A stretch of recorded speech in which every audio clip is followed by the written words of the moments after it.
Today we will discuss about the political situation before Battle of Plassey. Political situation of Bengal.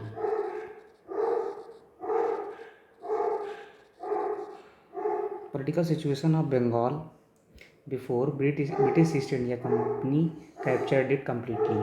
So what was the political situation? Firstly, you should see that if I make a map like this of India, so Bengal was here. This whole portion, you can see Bihar is also there, you can see West Bengal is also there, Bangladesh is also there, some parts of Odisha is also there. So this whole place was called Bengal. The most important thing you should know about Bengal is that कि मुग़ल शासन की 16% आबादी यहाँ पे रहती थी और यह एक काफ़ी बड़ा सूबा था मुग़ल शासन के लिए, और यहाँ से काफ़ी सारा रेवेन्यू भी मुग़ल्स को मिलता था। तो जो बंगाल पर कब्जा कर ले, इसका मतलब है कि मुग़ल कमज़ोर हो गए। तो जब ब्रिटिश ईस्ट इंडिया कंपनी ने बंगाल पे कब्जा कर लिया था, तो इसी वजह से मुग़ल जो है बाद में कमज़ोर हो गए और फिर Britishers dethroned them. Now we will go further. You should know that I have told you in the previous video that Marathas were here like this. You can see that Marathas were like this, and here you will find that Nizam was there. Here Mysore was there, and this is called Travancore and this is called Karnataka. So these things I have cleared you yesterday. Now what happened that before British, the Bengal was in proto-industrial age. What is that proto-industrial age? Proto-industrial age. What is that proto-industrial age?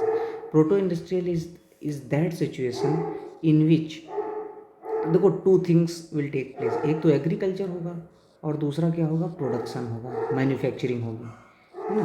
तो जो proto industrial as में होता क्या है कि जो agriculture होती है वो कॉमर्शियल होती है और जो ये मैन्युफैक्चरिंग होती है वो हैंडीक्राफ्ट होता है. बस यहाँ पर एक चीज़ जो अलग है वो इंडस्ट्रियल एज से अलग है, वो है मैकेनाइजेशन. मैकेनाइजेशन यहाँ पर नहीं होता है. तो ये स्थिति थी.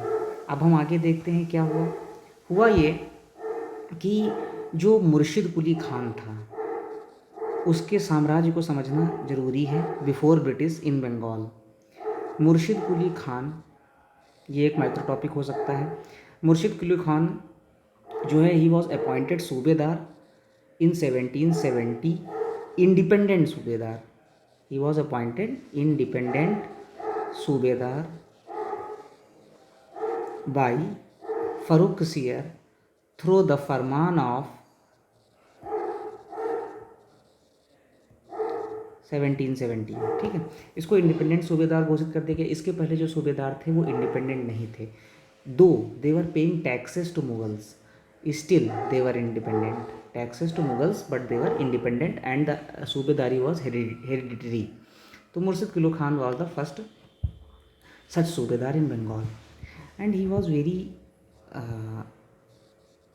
very innovative. He did a lot of good changes in Bengal's regime. What changes he did? Firstly, we will see political changes, then we will see economic changes, and then we will see social changes. If I talk about political changes,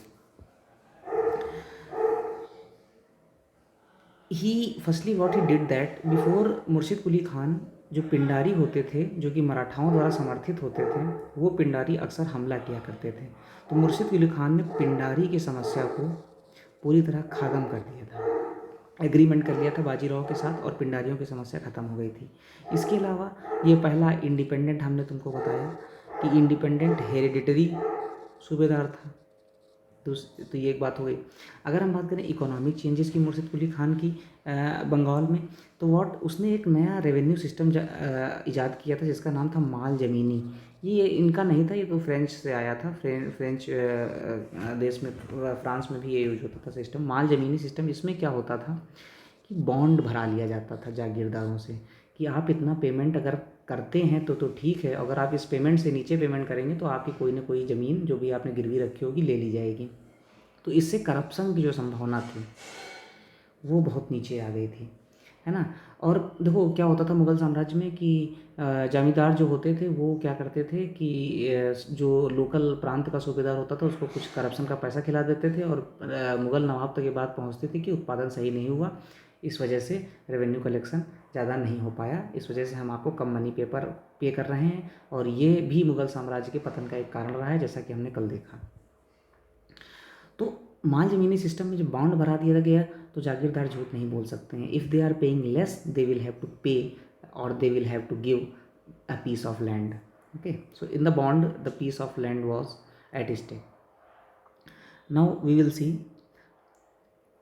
what he did, he kept European companies in check. He kept European companies in check. What happened that in 1717 as you know Farooq शेर ने एक फरमान दे दिया था जिसको golden फरमान भी कहा जाता है, जिसमें ब्रिटिश से कहा गया था, ब्रिटिश जो ट्रेडर्स थे या ईस्ट इंडिया कंपनी थी उनसे कहा गया कि आप साल में केवल 3,000 रुपये पेमेंट कर दीजिए और क्या कहते हैं आप पूरे थ्रू आउट बंगाल में आप फ्री ट्रेड करिए। तो मुर्शिद कुली खान ने इनको चेक में रखा। बाद की स्थितियों में आप देखेंगे कि किस प्रकार अनियंत्रित हो गए, ठीक है ना। Third thing he what he did, he paid a lot of revenue. Around 40% of Mughal revenue was coming from his state, Murshid Quli Khan's state, because his economic situation was very good. Now if I talk about social changes, so stability was there. Why stability was there? His collection pattern, revenue collection pattern was very good. There was no corruption, very less corruption. Second thing, he controlled Pindaris, so they were not attacking the Bengal citizens. And third thing what he did, that he controlled droughts. Controlled क्या, he did a lot of good works to control droughts. Whenever a drought situation was there, he handled very well. जबकि आप British को देखेंगे कि जब भारत में drought की situation थी, they were not handling, so that converted into famine and a lot of person died. In Bengal you will see again and again this crisis was coming. Now we will go to the directly we will go to Siraj-ud-Dawla, because Siraj-ud-Dawla fought the battle of Plassey, and it was an important battle of Plassey. It was an important battle 1757, because important battle इस sense में है ये क्योंकि यहाँ से ही British का जो है राइज शुरू होता है, ठीक है ना। तो हम स्थितियाँ देख लेंगे, पॉलिटिकल स्थितियाँ देख लेंगे क्या है सिराजुद्दौला की। इस लेक्चर में हम केवल पॉलिटी की ही चर्चा करेंगे। What happened that Sirajuddaulah came to power, a lot of difficulties he faced when he came to power. What difficulties he faced, I want to tell you that how many difficulties. Firstly the nobility, जो उसके दरबार की nobility थी वो सिराजुद्दौला को नवाब के रूप में नहीं देखना चाहती थी। So there are examples like Ghaseti Begum, like Mir Jafar, they both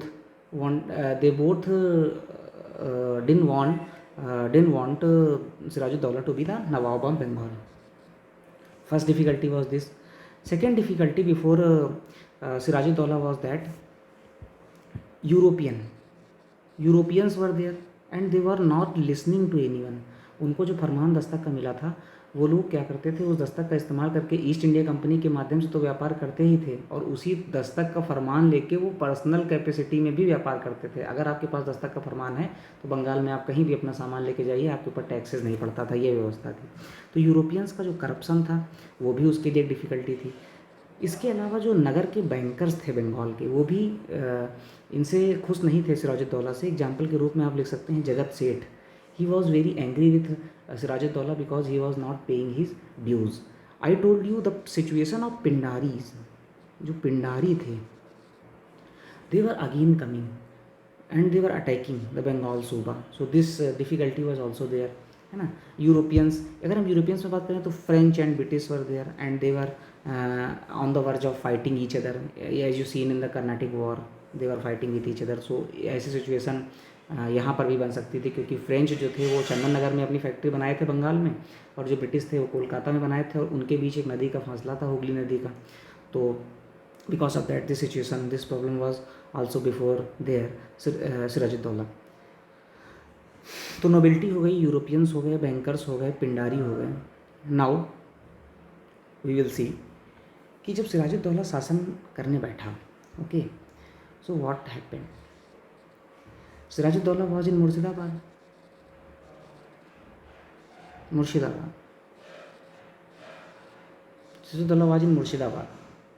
what happened that Sirajuddaulah तो एक तो यूरोपियन से ऐसे ही परेशान था ब्रिटिशर्स से, because they were trading without giving taxes, है ना।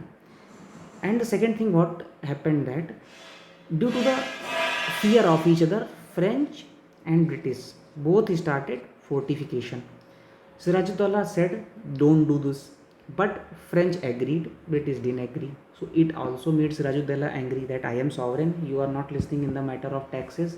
Now, in the matter of trade, now you are doing the fortification of your Killa, Fort William. That was the Killa of Fort William. So Sirajuddaula was very angry. So what he did, he attacked. What attacked? Firstly, he attacked Qasim Bazaar.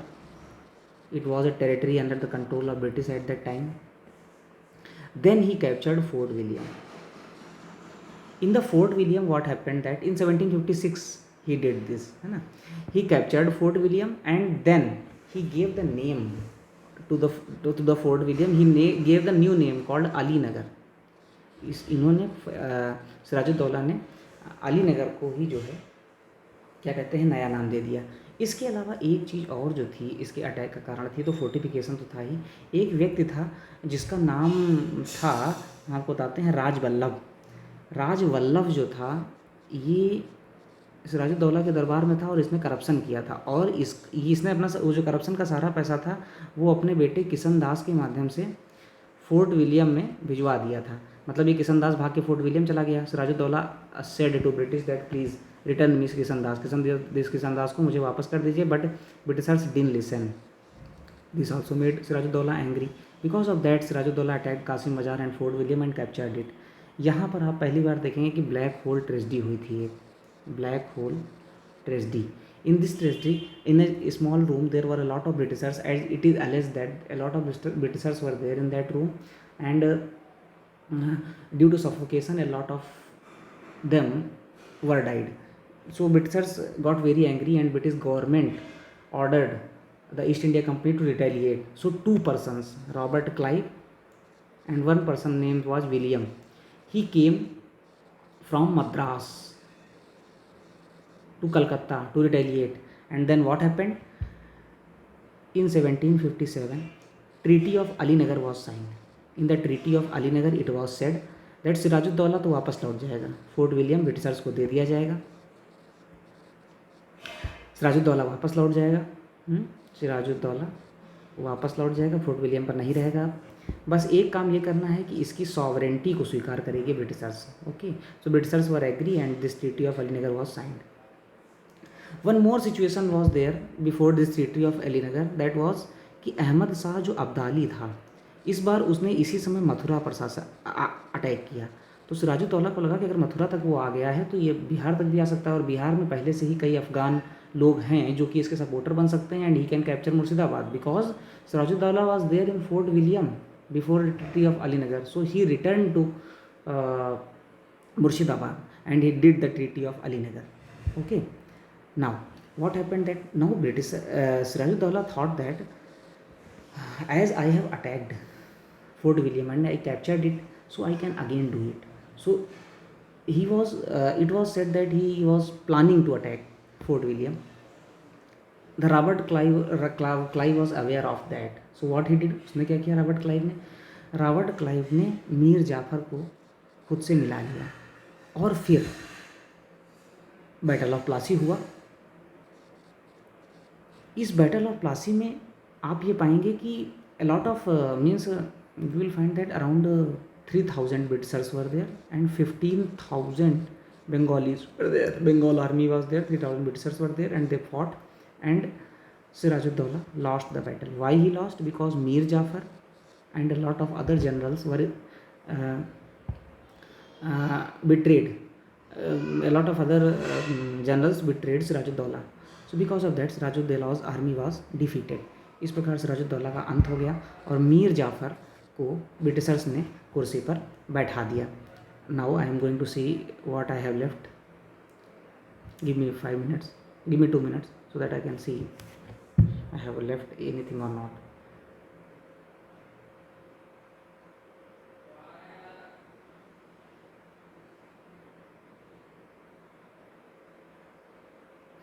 That is perfect. Thanks.